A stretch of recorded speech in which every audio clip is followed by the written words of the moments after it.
पत्रकारिता और जनसंचार माध्यम विषय पर आज कार्यशाला शिविर में आपका स्वागत है। मैं डॉक्टर वसुंधरा मिश्र, आप सभी को नमस्कार मेरा। और आज हम जानेंगे कि पत्रकारिता हमारे जीवन में क्या स्थान रखती है और पत्रकारिता से जुड़कर हम लोग किस प्रकार पूरे विश्व के साथ जुड़ जाते हैं। किसी भी देश का विकास वहाँ के निवासियों की सोच पर निर्भर करता है। हम जानते हैं कि प्रकृति परिवर्तित होती रहती है और उसकी गति तेज अगर है तो हम उतनी ही गति से विकास की ओर जाते हैं। आज प्रौद्योगिकी के युग में एक नए भारत का जन्म हुआ है। लोकतंत्र में जनता की आवाज़ सुनना सत्ता का प्रथम धर्म है। प्रत्येक व्यक्ति समान अधिकारों से युक्त होता है। यही लोकतंत्र का मूल मंत्र है। भारत आज विश्व के विकसित देशों में अपना महत्वपूर्ण स्थान रखता है। आर्थिक महाशक्ति के रूप में भारत उभरता जा रहा है। विकास की सीढ़ियाँ समाज की इकाई से संबद्ध होती हैं। व्यक्ति से परिवार बनता है और परिवार से समाज और क्रमशः विकसित होता है राष्ट्र। आज विश्व में हम देखते हैं कि हर छठा व्यक्ति भारतीय है। वर्तमान समय में फिर भी गरीबी और वैषम्य का वातावरण कम नहीं हुआ है और आज इस कोरोना काल ने हमें और भी आर्थिक मंदी की ओर घसीट लिया है। जैसा कि हम जानते हैं, स्वतंत्रता के बाद से भारत ने अपने आर्थिक विकास को एक नई दिशा दी थी। प्रौद्योगिकी के क्षेत्र में भी कई योजनाएं बनी थी।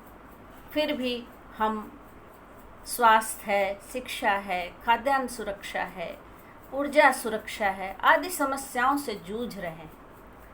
तो हमें आवश्यकता है कि योजनाओं में परिवर्तन करने की। वर्तमान युग सूचना प्रौद्योगिकी, संचार और ऊर्जा का युग है।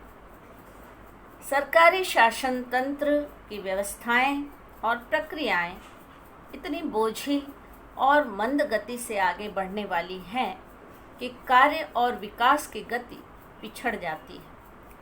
इसके लिए एक ऐसा तंत्र विकसित करना होगा जो व्यापार जगत और सरकार के बीच सेतु का कार्य करे। कर्ज और गरीबी से दबी लोकतांत्रिक समाज व्यवस्था में चार मुख्य जो आधार हैं, कार्यपालिका, विधायिका, न्यायपालिका और प्रेस। तो इसमें प्रेस ही एक ऐसी वस्तु है, एक ऐसी सेतु है जो हमें पूरे विश्व से जोड़ती है। पूरा देश अगर जुड़ता है तो प्रेस से ही जुड़ता है और पत्रकारिता से, मीडिया से जुड़ता है। जनसंचार माध्यम पत्रकारिता के विभिन्न विषयों से जुड़े हुए हैं। आज हम जानते हैं कि मीडिया एक बड़ा व्यवसाय भी बन गया है। यह सच है कि भारतीय पत्रकारिता जब शुरू हुई थी तो एक मिशन के रूप में शुरू हुई थी और उसके लिए किसी प्रशिक्षण की भी आवश्यकता नहीं थी। वह विशुद्ध रूप से व्यक्तिगत आदर्शों और अनुभवों की एक बहुत बड़ी मिसाल थी। भारत में मीडिया का आगमन एक उद्योग के रूप में पनपा है, जिसका बहुत बड़ा भाग कॉरपोरेट विज्ञापनों और मध्यम वर्ग को प्रभावित करता है। यह कहना गलत नहीं होगा कि यह जनता की वस्तु है और प्रत्येक व्यक्ति तक इसकी पहुंच है। भारतीय मीडिया की गुणवत्ता को अगर जांचा जाए तो हम पाते हैं कि अमेरिकी मीडिया की तुलना में हम अभी भी बहुत अपरिपक्व हैं। सूचना के स्तर पर भारतीय मीडिया कृषि विषयक सूचनाएं, ग्रामीण सूचनाएं नाम मात्र को ही देता है। इसके बनस्पत मनोरंजन का हम देखते हैं, उसमें बहुत ज़्यादा भाग रहता है।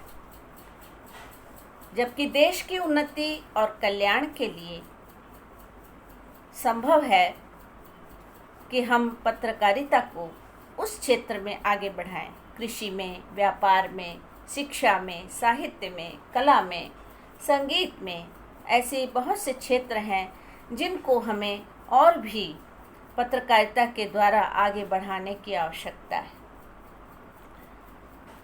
मीडिया कहीं विशुद्ध व्यावसायिकता से तो ग्रसित नहीं हो रहा है, आज हमें ये देखना है। लक्ष्य भ्रष्ट तो नहीं होता जा रहा है, यह खंगालने की आवश्यकता है। जनतंत्र, समता, धर्मनिरपेक्षता, ज्ञान और विज्ञान की चेतना को संपुष्ट करने में उसकी बड़ी भूमिका है। पत्रकारिता क्या होती है? पत्रकारिता आधुनिक समाज का एक प्रमुख व्यवसाय हो गया है, जिसमें समाचारों का एकत्रीकरण, उसको लिखना, उसकी जानकारी एकत्रित करके पहुंचाना और संपादित करना तथा उसका प्रस्तुतिकरण। आज के युग में हम देख रहे हैं बहुत तरह से माध्यम हो गए हैं, जैसे अखबार है, रेडियो है, दूरदर्शन है, वेब पत्रकारिता है, और आज कोरोना काल में हम घर में बंद रहकर फेसबुक से, इंटरनेट से, गूगल मीट से, जूम से, इन सब से हम एक दूसरे के साथ जुड़े हुए हैं। सोशल मीडिया आज बहुत बड़ी भूमिका निभा रहा है। तो बाजारवाद के इस बदलते युग में और पत्रकारिता के अंतर संबंधों के विषय में हम बहुत सी बातें आज करेंगे। और हमारा यह जो शिविर है 2 दिन चलेगा, जिसमें हम अपने अपने विचारों को, हम अपनी पत्रकारिता की जो विशुद्ध बातें हैं उस पर विचार करेंगे कि हमें पत्रकारिता में रिपोर्टिंग है, संवाद शैली है, हम अखबार में किस तरह से अपनी रिपोर्टिंग दे सकते हैं, संवाद किस तरह से करते हैं।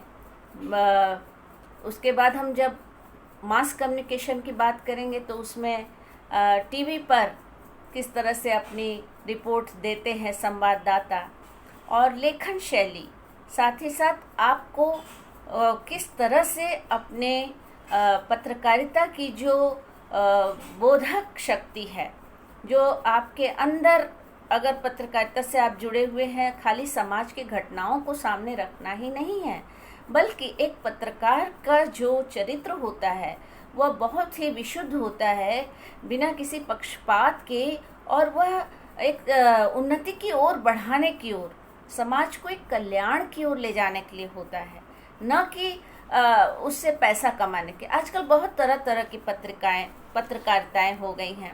लोग जो हैं पत्रकार को कहने लग गए हैं कि बहुत बिक भी जाते हैं, कुछ पैसों के लिए भी वे बिकने लग गए हैं।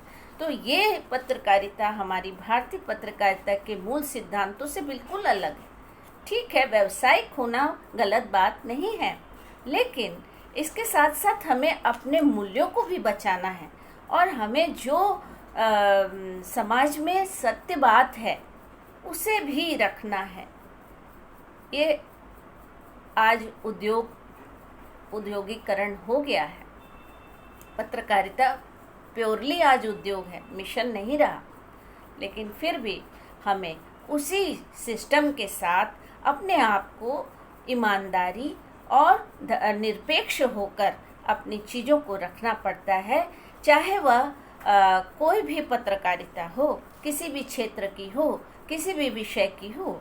तो जर्नलिज्म जो है वह, पत्रकारिता शब्द जर्नलिज्म से आया है। हिंदी रूपांतर अगर करते हैं हम तो शब्दार्थ की दृष्टि से अगर देखते हैं तो जर्नलिज्म शब्द जो है जर्नल से बना हुआ है, और इसका अर्थ है कि दैनिक कार्यकलाप जो है, हमारे दैनिक जो हमारे समाचार हैं उनको देना, और सरकारी कार्य हैं या दैनिक कार्य हैं उनका विवरण पूरी तरह से देना।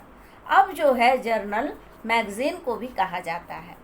तो दैनिक और दैनिक समाचार पत्र या दूसरे प्रकाशन या कोई सर्वाधिक प्रकाशन जिसमें किसी विशिष्ट क्षेत्र के समाचार हों, उसी को हम जर्नलिज्म या पत्रकारिता कहते हैं। और यह लोकतंत्र का अविभाज्य अंग है, क्योंकि प्रतिपल जो परिवर्तित होने वाले जो जीवन हैं और जगत है उसका दर्शन हमें पत्रकारिता के द्वारा ही मिलता है। परिस्थितियों का अध्ययन, चिंतन मनन और आत्म अभिव्यक्ति की प्रवृत्ति और दूसरों का कल्याण अर्थात लोक मंगल की भावना में ही पत्रकारिता दिखाई पड़ती है।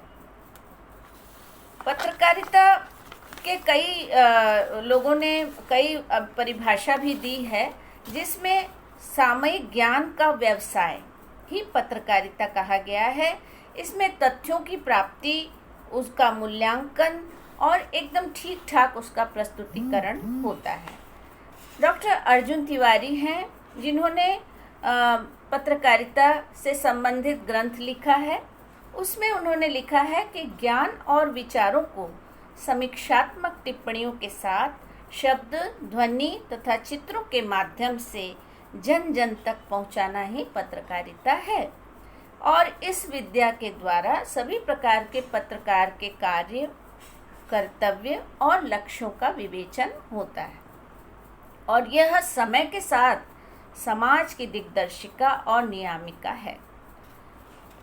डॉक्टर कृष्ण बिहारी मिश्र, जिन्होंने जनसंचार पत्रकारिता और उस पर बहुत बड़ा ग्रंथ लिखा है और उनकी किताबें हिंदी विश्वविद्यालयों में संदर्भ ग्रंथ के रूप में प्रयुक्त होती हैं।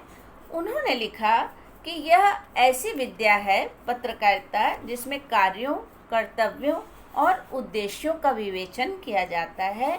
जो अपने युग और अपने संबंध में लिखा जाए वही पत्रकारिता है। तो समाज की जितनी भी हमारी घटनाएं हैं उनको लेकर जब लिखा जाए तभी हम पत्रकारिता को उसमें एक सब्जेक्ट के रूप में देखते हैं और समाज को केंद्र में रखकर ही सारगर्भित और लोकहितकारी विवेचन ही पत्रकारिता का मुख्य उद्देश्य भी है। तो समसामयिक हमारी घटनाएं वस्तुनिष्ठ और निष्पक्ष रूप से जब हम उपलब्ध कराते हैं वही पत्रकारिता का या एक पत्रकार का महत्वपूर्ण कार्य है। सत्य के आधारशिला पर पत्रकारिता का कार्य आधारित होना चाहिए और जन कल्याण की भावना से जुड़कर ही पत्रकारिता जो है वह सामाजिक परिवर्तन का साधन बन जाती है। तो इस प्रकार हम देखते हैं कि पत्रकारिता एक ऐसा विषय है जिसको हम अपने जीवन में अपनाते हैं। जीवन में अपनाकर इसको करियर के रूप में भी हम इसका उपयोग कर सकते हैं और इसको एक व्यवसाय के रूप में भी कर सकते हैं। जबकि आपके अंदर बस वह कला होनी चाहिए और आप उसके लिए करबद्ध होकर अपने चिंतन को, अपने मनन को उस ओर ले जा सकती हैं। जिस भी किसी विषय में आपको रुचि है आप उस विषय में कर सकती हैं। उस पर भी मेरा एक वीडियो मैं और अपलोड करती हूँ, उसको आप ज़रूर देखिएगा। धन्यवाद।